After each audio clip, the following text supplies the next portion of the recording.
Welcome in this session. कल जो है हमने आज जो हम इसमें पढ़ने वाले हैं वो डिस्प्ले डिवाइसेस के बारे में डिस्कस करेंगे इस लेक्चर में। कल जो है हमने डिस्कस किया था कि क्या हमारे एप्लीकेशंस हैं, किस तरीके से हम कंप्यूटर ग्राफिक्स का किस किस फील्ड में हम यूज कर सकते हैं। कल हमने एप्लीकेशन ऑफ कंप्यूटर ग्राफिक्स पढ़ा था और आज हम डिस्कस करने वाले हैं डिस्प्ले यूनिट। जो सबसे मोस्ट कॉमन डिस्प्ले यूनिट है वो कैथोड रे ट्यूब है। तो हम जो कैथोड रे ट्यूब से स्टार्ट करेंगे और आजकल की जो एडवांस टेक्निक्स हैं वहां तक सभी में डिस्कस करना है हमने बारी बारी से। तो सबसे पहले हम स्टार्ट करेंगे कि बेसिक जो हमारा स्ट्रक्चर है या वर्किंग है, जो कैथोड रे ट्यूब का वर्किंग है वो किस तरीके से होता है, किस तरीके से हम पिक्चर क्रिएट करते हैं, कौन कौन से टेक्निक्स हैं जिससे पिक्चर की क्वालिटी डिपेंड करती है, कौन सी टर्मिनोलॉजीज हैं जिनका हम कंप्यूटर ग्राफिक्स में अगर डिस्प्ले डिवाइसेस के रेस्पेक्ट में हम बात करें तो यूज होता है। तो बारी बारी से हम पहले हम एक पूरा का पूरा जो हमारा डिस्प्ले डिवाइसेस है उसकी बात करेंगे, फिर उनकी बेसिक जो टर्मिनोलॉजी है उनके बारे में हम डिस्कस करेंगे। नेक्स्ट जो हमारे जो स्टैंडर्ड्स हैं, दो स्टैंडर्ड्स हैं, एक तो रास्टर स्कैन एक रैंडम स्कैन, उन पर हम थोड़ा डिस्कशन इस लेक्चर में करने वाले हैं। ठीक है, तो अभी हम स्टार्ट करते हैं। आपको मेरी आवाज सुन रही है बेटा?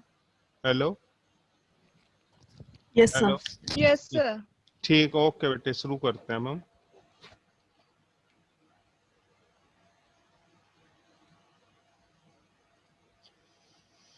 जो सबसे पहला या बेसिक आपका डिवाइसेज है, डिस्प्ले डिवाइस है, वो कैथोड रे ट्यूब है। ब्लैक एंड व्हाइट जो मॉनिटर्स हैं वो इसी अप्रोच पे काम करते हैं। तो इसके अंदर हमारे पास जो है बेसिक अगर हम बात करें कैथोड रे ट्यूब की, तो जो डायग्राम है ये है हमारा उसका डायग्राम। यहाँ पे एक कैनोनिकल फ्लास्क ट्यूब है, कैनोनिकल फ्लास्क ट्यूब, जिसके अंदर हमारा पूरा का पूरा जो है कैथोड रे ट्यूब बना होता है। इसके अंदर मेन जो पार्ट्स हैं वो है, एक तो ये है फोक्सिंग सिस्टम, ये फोक्सिंग सिस्टम हो गया, इसमें एक डिफ्लेक्शन सिस्टम है आपका और एक एसिलरेशन सिस्टम है। एक तो ये हो गया आपका जहां से हमारा इलेक्ट्रॉन प्रोड्यूस हो रहे हैं, इलेक्ट्रॉन प्रोड्यूस हो रहे हैं यहाँ से यहाँ तक का कंट्रोल ग्रिड और हीटिंग एलिमेंट कैथोड, इसको बोलते हैं हम इलेक्ट्रॉन गन। देन ये हो गया आपका फोक्सिंग सिस्टम, और ये एसिलरेशन नोड या डिफ्लेक्शन सिस्टम भी बोल देते हैं, यहीं पे इम्प्लीमेंटेड होता है डिफ्लेक्शन सिस्टम।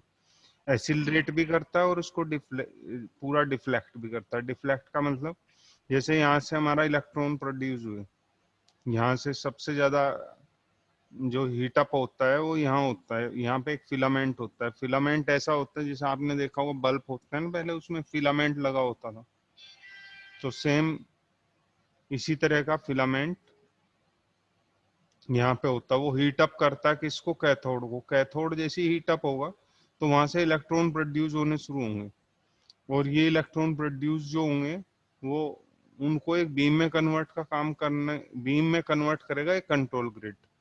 कंट्रोल ग्रिड उनको एक बीम में कन्वर्ट कर देगा। अब ये जो बीम है ये यहाँ से फोक्सिंग फोक्सिंग जो सिस्टम है उससे गुजरेगी।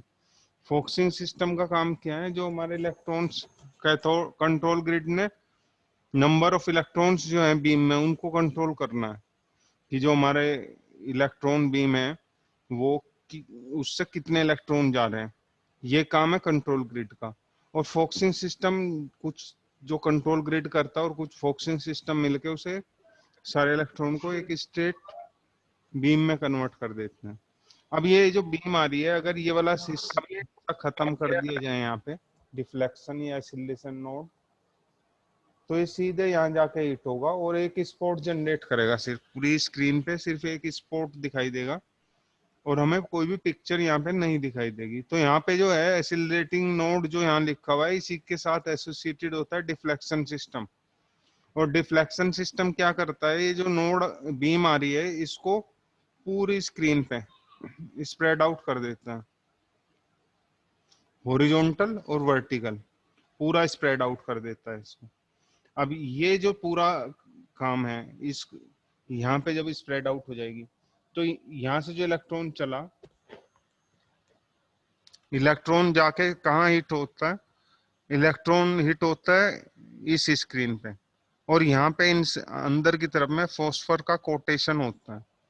अब ये जो इलेक्ट्रॉन जो है यहाँ से, जिसको हम कभी एसिलरेट कर रहे हैं, कभी कंट्रोल ग्रिड से कंट्रोल कर रहे हैं, ये इसके अंदर काफी ज्यादा एनर्जी होती है। जैसे ये यहाँ पे हिट होगा तो जो फॉस्फर का एटम्स है, जो इस लेयर पे फॉस्फर का एटम्स है, वो हीट अप हो जाता है इसकी स्ट्राइक से। और उसका क्या होता है, जैसे वो हीट अप होगा अपनी नेक्स्ट स्टेज में, हर एक एलिमेंट्स की कुछ स्टेट्स होती हैं। जब हमारा नेचुरल स्टेट होता है तो हर एक एलिमेंट्स का जो इलेक्ट्रॉन्स है वो ग्राउंड स्टेट में रहते हैं, लेकिन जैसे ही उनको हीट अप करते हैं तो वो हाई एनर्जी स्टेट में चले जाते हैं। कुछ समय हाई एनर्जी स्टेट में रुकते हैं और फिर वापस वो अपने ग्राउंड स्टेट में आते हैं। इसका छोटा सा हम एग्जांपल ले सकते हैं कि जैसे हमने क्या किया, एक गिलास में पानी लिया और उसको गर्म कर देते हैं। तो गर्म करने से क्या हुआ, जैसे गर्म करते हैं तो उसका टेम्परेचर बढ़ जाता है। कुछ इलेक्ट्रॉन जो बहुत ज्यादा गर्म होंगे वो क्या होंगे, वो सरफेस को छोड़ देंगे लिक्विड की और गैस में कन्वर्ट हो जाएंगे। कुछ ऐसे हैं जिनकी एनर्जी तो काफी हाई है, जिसके कारण हमारा जो पानी है या वाटर है वो गर्म हो गया, लेकिन उसे कुछ देर के लिए अगर छोड़ दोगे तो वो अपनी एनर्जी रिलीज कर देते हैं और वापस नॉर्मल टेम्परेचर पे आ जाता है। हमारा जो वाटर है, जो भी हमने गिलास में लिया है, वो भी ठंडा हो जाएगा और पानी भी। तो नेचुरल जो नेचर है हर एक एलिमेंट की, वो ये है कि वो अपने ग्राउंड स्टेट में लौटता है। तो सेम ऐसा ही यहाँ पे भी होगा। यहाँ पे क्या होगा, जैसे ये इलेक्ट्रॉन हिट होंगे सरफेस पे तो ये हाई स्टेट में चले जाएंगे, यानी हीट अप हो जाएंगे और हाई स्टेट में चले जाएंगे। कुछ देर हाई स्टेट में रहेंगे और फिर ये वापस आएंगे अपनी ग्राउंड स्टेट में। अब ये क्या होता है, जैसे हाई स्टेट से ग्राउंड स्टेट में आते हैं तो उस समय जो है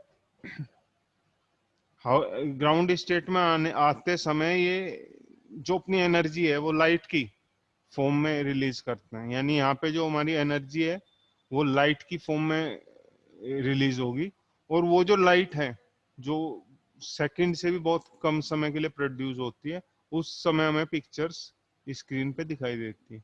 लेकिन जब हम काम करते हैं तो पिक्चर हमें कंटिन्यू दिखती है। उसका कारण क्या है कि जो हमारी पिक्चर जो है स्क्रीन पे वो हम बार बार ड्रॉ करते हैं, और पिक्चर का बार बार स्क्रीन पे ड्रॉ करना, पिक्चर का बार बार स्क्रीन पे ड्रॉ करना कहलाता है रिफ्रेशिंग। तो ये जो रिफ्रेशिंग है, इस टेक्निक से हम पिक्चर को बार बार ड्रॉ करते हैं स्क्रीन पे, जिससे वो पिक्चर हमें वहां पे स्क्रीन पे लगातार कंटिन्यू दिखती है, और हम सोचते हैं कि ये पिक्चर एक बार बनी और तब से रुकी हुई है। लेकिन एक्चुअल में क्या होता है, उस पिक्चर का हमारे पास बार बार बनना होता है, बार बार वो डिस्ट्रॉय होती है, फिर कंप्यूटर उसको बार बार बनाता है। इस तरीके से वो स्क्रीन पे कंटिन्यूली बनती रहती है और खत्म होती रहती है। ये प्रोसेस है आपके कैथोड रे ट्यूब का। अब हम इसके इंडिविजुअल हर एक जो पार्ट है उनकी उन पे डिस्कस करते हैं। जो डेफिनेशन है या वर्किंग है, ये तो मैंने आप लोगों को पूरा इसका कॉन्सेप्ट बता दिया कि वर्किंग का कॉन्सेप्ट क्या है, किस तरीके से हमारा काम होगा।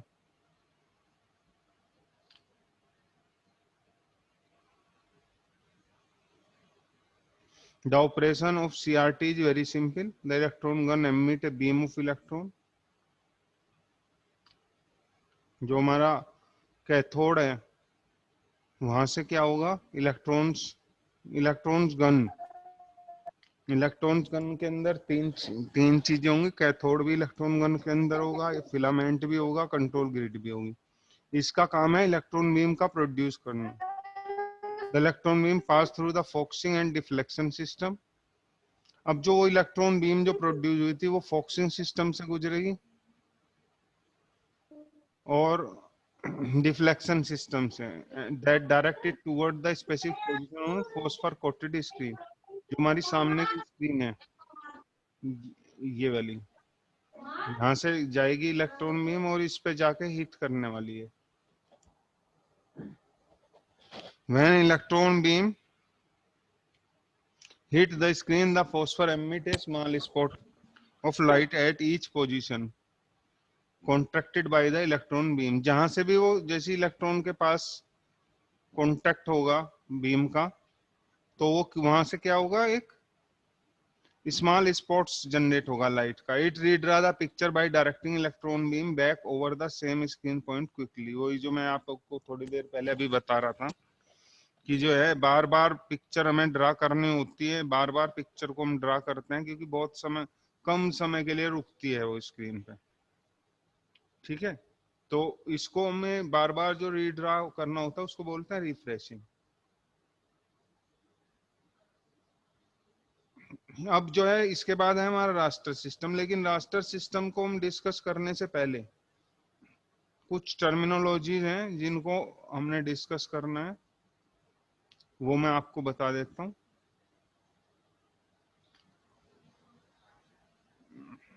कुछ जो हमारी टर्मिनोलॉजीज हैं,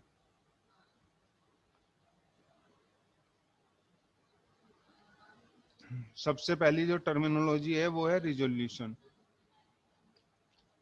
किसी भी, अगर हम डिस्प्ले डिवाइस की प्रॉपर्टी की बात करें कि जो उसकी प्रॉपर्टी है, उनमें जो सबसे मेन जो प्रॉपर्टी है वो है रिजोल्यूशन। नंबर ऑफ पिक्सल्स कितने हैं स्क्रीन पे, that is known as resolution.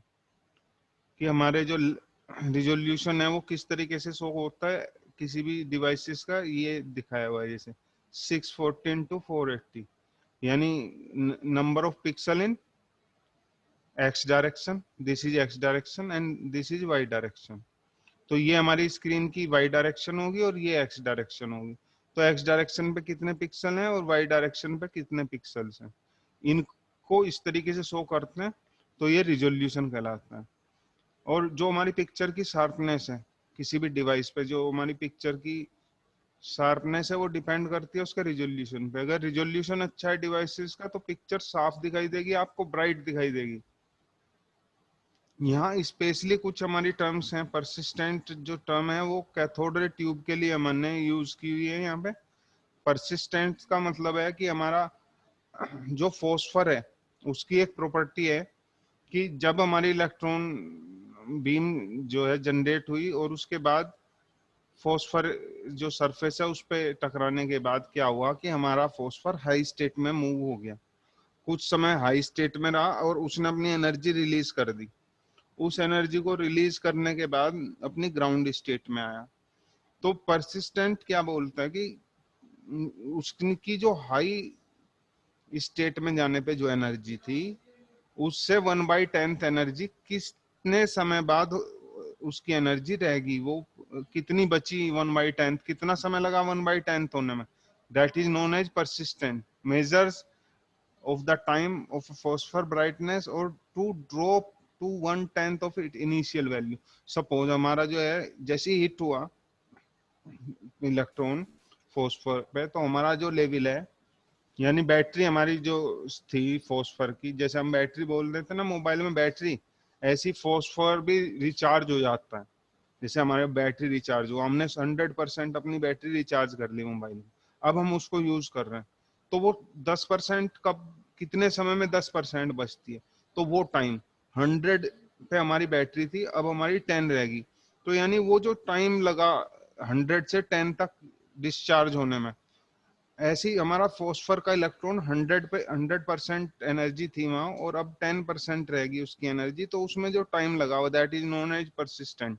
आप मोबाइल किसको खरीदना पसंद करोगे, जिसका परसिस्टेंट ज्यादा है। 100 पे करके आए आप मोबाइल रिचार्ज अपना, और यहाँ कॉलेज में आके आपने किसी दोस्त के घर गए, आप वहाँ आपने उसको यूज किया और वो 15 मिनट में या 1 घंटे में ही आपका 10% दिखाने लगा, तो आप उस मोबाइल को लोगे या उस मोबाइल को लोगे जो 4 घंटे चलने पे 10%? सीधा सा है कि वो बंदा लेगा मोबाइल जिसका ज्यादा टाइम होगा। तो परसिस्टेंट जो है सेम वही चीज यहाँ पे भी है। परसिस्टेंट हमारा फॉस्फोर की क्वालिटी है। जो हमारी स्क्रीन है अगर उस पर अच्छा परसिस्टेंट वाला फॉस्फर है तो पिक्चर ज्यादा ब्राइट दिखाई देगी, कम रिफ्रेश करने की जरूरत पड़ेगी और साथ में हमारी जो क्वालिटी है वो बेटर रहेगी।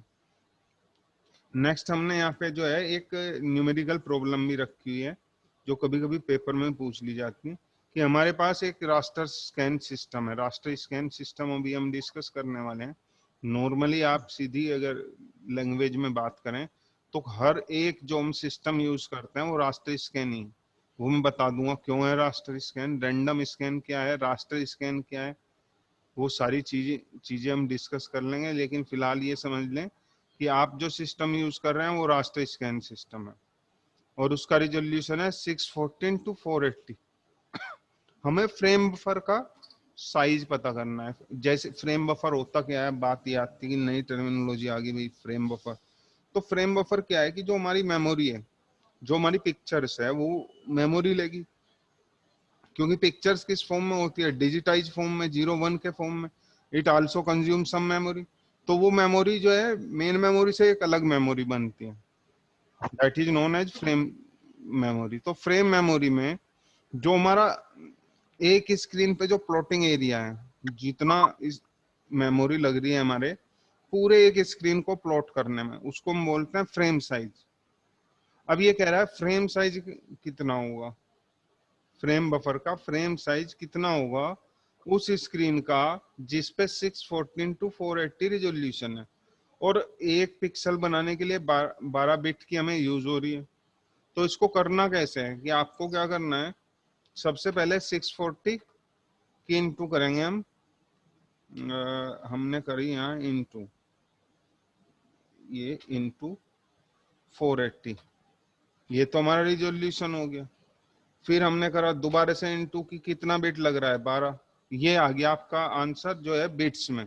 लेकिन हमें आंसर निकालना है बाइट में, तो सारे को डिवाइड करेंगे हम, पूरे को 8 से डिवाइड कर दो, बाइट में निकल जाएगा। ये हमने क्या कर लिया, ये ठीक है, अपॉन 8। 8 क्यों लिया हमने बिट, क्योंकि 8 bit is equal to 1 byte. तो यहाँ पे हम लिख देंगे साइज ऑफ फ्रेम बफर। ऐसे ही हम इसकी कैलकुलेशन करके रिजल्ट निकाल सकते हैं। सेम दूसरा जो है हमारा एग्जाम्पल है, इसको आप खुद करेंगे, करके देखना, ठीक है। ये हमारा फ्रेम बफर का साइज हो जाएगा। तो ये कुछ टर्मिनोलॉजीज थी जो हमारे रास्टर स्कैन सिस्टम के साथ, कैथोड रे ट्यूब के साथ जुड़ी हुई टर्मिनोलॉजीज हैं। अब हम बात कर रहे हैं रास्टर स्कैन सिस्टम क्या है। हमारे दो जो सिस्टम्स हैं वो दो तरह के हैं, एक तो रैंडम स्कैन सिस्टम, एक raster scan system. Random scan system मैं पहले बता देता हूँ आपको, फिर इसको हम पूरा डिटेल में पढ़ लेंगे। रैंडम स्कैन सिस्टम क्या है, ऐसे कैथोड रे ट्यूब्स जो जिनमें पिक्चर्स लाइनों के थ्रू बनी हो, यानी जो हमारे फोटो हैं, फोटो हम उसमें नहीं दिखा सकते, ये सिर्फ रिसर्च में यूज होती है। या दूसरा जो है ईसीजी भी आप देख सकते हैं, ईसीजी में एक छोटा सा स्क्रीन होता है, वहाँ लाइन बनी होती है जो हार्ट बीट की ग्राफ जनरेट करती हैं। तो ऐसी ऐसी डिस्प्ले डिवाइसेस जहाँ पे सिर्फ लाइनों से आपका पिक्चर या डायग्राम बनता है, वो है रास्टर स्कैन सिस्टम। दूसरे जितने भी और हैं वो सारे रैंडम, सॉरी रैंडम स्कैन। और इसके अलावा जो रैंडम स्कैन क्या है कि जो स्क्रीन पे जो भी पिक्चर बना रहा है वो लाइनों से बना रहा है, रैंडम। और रास्टर अदर देन दिस, जो भी हमारी पिक्चर्स, रियल पिक्चर्स शो कर रहे हैं वो सारे रास्टर स्कैन सिस्टम है। तो यहाँ क्या हो गया, अब शुरुआत से डेफिनेशन पढ़ते हैं। In raster scan system the electron beam is swept across the screen one row at a time. अगर इसी स्क्रीन की बात करें तो हमारे पास क्या होता है, सबसे पहले स्क्रीन यहाँ से यहाँ तक मूव होती है। स्क्रीन पे एक रो, पूरी की पूरी बीम यहाँ से यहाँ तक गई, फिर इधर को चलेगी, लास्ट तक पहुंचेगी। यहाँ जाने के बाद फिर वो इस तरीके से शुरू हो जाएगी। इसको क्या बोल लेंगे, हॉरिजॉन्टल डायरेक्शन है तो हॉरिजॉन्टल रिट्रेसिंग बोलते हैं, अगर बीम ऐसे चल रही है। अब यहाँ जाने के बाद लास्ट में अब वो यहाँ से फिर नीचे चलते हैं, ये क्या हो गया, ये वर्टिकल डायरेक्शन हो गया, तो वर्टिकल रिट्रेसिंग हो गया। जब ये यहाँ तक पहुंच जाएगी तो यानी एक फ्रेम पूरा हो गया, अब दोबारा से शुरू हो जाएगा काम। तो रास्टर स्कैन सिस्टम में इलेक्ट्रॉन बीम क्या होगी, पूरी स्क्रीन पे 1 बाय 1 मूव होती चली जाएगी। Picture definition store in memory area called refresh buffer. जो भी पिक्चर बन रही है उसको कहाँ स्टोर करेंगे हम, रिफ्रेश बफर में, और फ्रेम बफर भी बोल देते हैं। अब ये हमारा एक वो डायग्राम है, architecture diagram of raster system. ये हमारे इनपुट डिवाइसेस होगी, ये हमारी बसेस से कनेक्ट है, यहाँ ये सीपीयू हो गया। ये यहाँ से हुआ काम हमारा शुरू। जो हमारी मेन मेमोरी है उसी का एक पार्ट है फ्रेम बफर, जहाँ हमारा पिक्चर स्टोर होता है। जो पिक्चर की डेफिनेशन है वो यहाँ पे स्टोर है। वीडियो कंट्रोलर एक ऐसी डिवाइसेस है, एक ऐसा पार्ट है कंप्यूटर का जो यहाँ से फ्रेम बफर से मेमोरी, इस मेमोरी से डेटा उठाएगा और डेटा उठा के उसको पिक्चर में कन्वर्ट कर देगा, और इस पिक्चर को फिर यहाँ पे प्लॉटिंग हो जाएगी। ये हो गया पूरा आर्किटेक्चर इसका। अब यहाँ पे दूसरा हो गया रैंडम स्कैन और vector scan. In this technique, electron beam is directed only the part of screen where the picture is to be drawn rather than scanning from left to right or top to bottom as in raster scan. अब यहाँ पे हमने इसका मतलब क्या हुआ, ये पहली चीज तो यही है कि हमारे पास जो रैंडम स्कैन है, वो किससे बना हुआ है, पिक्चर बनी हुई है लाइन से, पूरी स्क्रीन पे आती नहीं है वो सिर्फ कुछ ही हिस्से में। जैसे ये लाइन ड्रा करनी है मुझे यहाँ से यहाँ तक, तो यहाँ से यहाँ तक ड्रा कर दिया, फिर इससे बाद यहाँ ड्रा कर दिया, फिर यहाँ ड्रा कर दिया, एक ट्रायंगल बना दिया। तो जब पूरी स्क्रीन पे आना ही नहीं है तो इलेक्ट्रॉन बीम भी पूरी स्क्रीन पे मूव नहीं करेगी, वो सिर्फ वहां मूव करेगी जहां पे आपकी लाइनें बनी हुई हैं। तो यहाँ पे हमारी जहां लाइनें हैं सिर्फ उस पार्ट पे वो बीम शिफ्ट करेगी। अब ये बीम जो है इसको पता कैसे चलेगा भाई कहाँ मूव करना है, तो उसके लिए एक डिस्प्ले फाइल बनी होती है मेमोरी में। यहाँ एक डिस्प्ले फाइल बनी होगी, और डिस्प्ले फाइल के अंदर क्या होगा, लाइन है तो लाइन के कोऑर्डिनेट होंगे, इनिशियल कोऑर्डिनेट और एंड कोऑर्डिनेट। सर शो नहीं हो रहा है कुछ भी। हेलो, शो नहीं हो रहा है सर, स्क्रीन तो फ्री है। सर डायग्राम शो नहीं हो रहा है। डायग्राम सर पहले वाली नोटपैड का पेज ही आ रहा सर। क्या हुआ, नोटपैड का पेज आ रहा सर, डायग्राम शो नहीं हो रहा। यस सर, हटा देता हूँ उसको ना।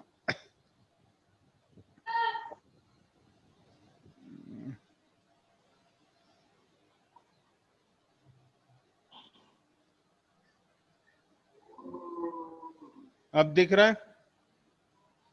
Yes sir. हेलो, अब दिखाई दे रहा है यस आपको? सर, ठीक। हाँ जी सर, दिख रहा है। Yes sir. तो यहां से मैं बता देता हूँ दोबारा ना, इसमें रास्टर स्कैन क्या होता है कि रास्टर स्कैन में हमारा जो है स्क्रीन पे जो यहाँ जैसे ये रास्टर स्कैन है पूरा हमारा, तो हमें क्या करना है कि पहले एक बीम यहाँ से गुजरेगी लास्ट तक, फिर ऐसे चलती रहेंगी बीम्स जाके यहाँ तक खत्म हो जाएंगी बीम्स, और उसके बाद फिर इधर से शुरू हो जाएगा ऐसे, इस तरफ से बारी बारी से बीम इस तरह से चलेंगे रास्टर स्कैन में।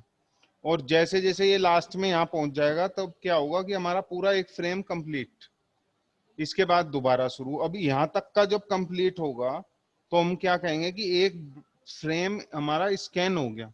अब जो हमारा रास्टर स्कैन है ऐसे ऐसे 60 फ्रेम पर सेकंड स्कैन करता है वो, यानी कहने का मतलब 40 से 60 फ्रेम पर सेकंड स्कैन करता है।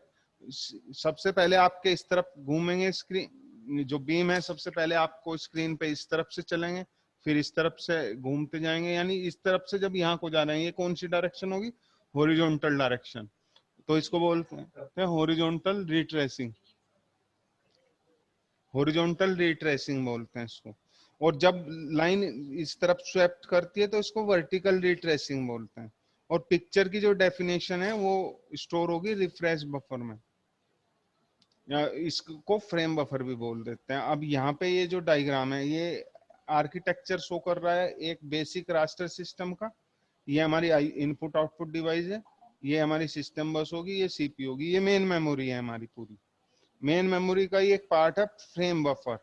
फ्रेम बफर में जो हमारे पास स्टोर होता है वो पिक्चर से रिलेटेड डेटा स्टोर होगा, और पिक्चर बनाने का काम किसका है यहाँ पे, ये जो डिवाइसेस है वीडियो कंट्रोलर, एक वीजीए कार्ड के बारे में भी सुना होगा, वीडियो कंट्रोलर कार्ड के बारे में आपने सुना होगा। वो यहाँ से डेटा उठाएगा और यहाँ पिक्चर को ड्रॉ कर देगा। इसके बाद जो है, जो सेकंड है आपका, वो है random scan system. Random scan क्या होता है कि इसमें हमारी पिक्चर पूरी की पूरी जो है पिक्चर लाइनों से मिलके बना है। और लाइन क्या है, जैसे यहाँ से यहाँ तक एक लाइन खींच दी, फिर इधर से यहाँ लाइन डाल देते हैं, फिर इस तरीके से हमने पूरी लाइनें बना दी। तो क्योंकि स्क्रीन पे तो पूरे पे पिक्चर है नहीं, सिर्फ उन चीजों को हमें क्या करना होता है, ड्रॉ करना होता है या रीड्रॉ करना होता है, जो हमारी लाइनों से मिलके बनी है। तो यहाँ पूरी स्क्रीन को रिफ्रेश ना करके हम क्या करते हैं, डिस्प्ले फाइल उठाई। डिस्प्ले फाइल क्या होता है, मेमोरी में एक ऐसा स्पेस होता है जहाँ पे पिक्चर की डेफिनेशन स्टोर होती है, और उसको वहां से लाइनें ड्रा कर देता है। हर एक लाइन में 2 पॉइंट होंगे, एक तो उसका इनिशियल पॉइंट, एक एंड पॉइंट, यानी x1 y1 कोऑर्डिनेट होंगे, x2 y2 कोऑर्डिनेट होंगे, और उसके बीच में वो लाइन ड्राइंग जो एप्लीकेशन एल्गोरिथम है उनसे लाइनें ड्रॉ करता रहेगा। इस तरीके से ये पूरा काम इसमें चलेगा। ये हमारा जो है आज का पूरा हो गया हमारा टॉपिक, ठीक है, जिसमें हमने क्या पढ़ा। सबसे पहले बेसिक जो हमने पढ़ा वो पढ़ा आपका कैथोड रे ट्यूब का स्ट्रक्चर, उसकी terminology, random scan system, raster scan system, उनके आर्किटेक्चर्स कैसे होते हैं। आज का लेक्चर जो है यही है, आपको इसको तैयार करना है।